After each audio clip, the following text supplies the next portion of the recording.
Hello dear students, आज हम लोग डिफरेंट टाइप के सेल, उनके साइज और शेप के बारे में पढ़ने वाले हैं।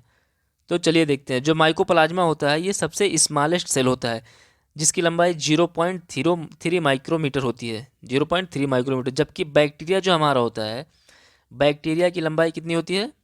3 to 5 माइक्रोमीटर होती है। जो हमारा बैक्टीरिया होती है इसकी लंबाई 3 to 5 माइक्रोमीटर होती है।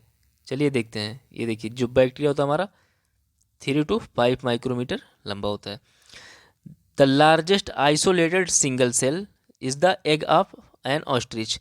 जो ऑस्ट्रिच का एग होता है ये लार्जेस्ट आइसोलेटेड सिंगल सेल होता है।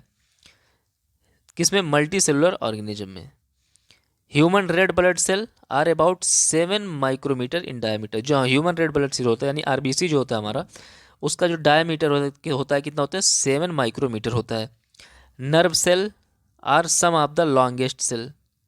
जो नर्व सेल होता है ये क्या होता है? लॉन्गेस्ट सेल होता है। Cell also vary greatly in their shape. They may disc like, polygonal, columnar, cuboid, thread like. जो सेल होता है हमारा, इसका जो शेप होता है ये अलग अलग शेप में पाए जाते हैं।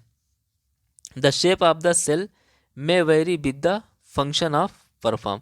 मतलब जो शेप होता है सेल का, ये उसके फंक्शन के ऊपर भी डिपेंड करता है। तो चलिए हम सेल के स्ट्रक्चर को देखते हैं। तो जो हमारी सेल एनसीईआरटी में दिया गया है, जो सेल कौन कौन सा सेल दिया गया है, चलिए देखते हैं हम लोग।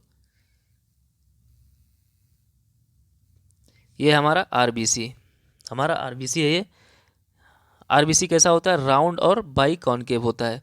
उसके बाद क्या है दूसरा? डब्ल्यूबीसी हमारा, ये कैसा होता है? अमीबॉइड होता है। इसका शेप जो होता है ये डिसाइड नहीं होता कि किस शेप में ये पाया जाएगा। तीसरा क्या है? Columnar epithelial cell. ये कैसा होता है? लॉन्ग एंड नैरो होता है। उसके बाद चलिए देखते हैं हमारा नर्व सेल है। जो हमारा नर्व सेल होता है ये ब्रांच होता है और लॉन्ग होता है, लंबा होता है। ये ट्रैकिड सेल, ये कैसा होता है? इलोंगेटेड होता है। मीजोफिल सेल हमारा राउंड एंड ओवल होता है। Thank you.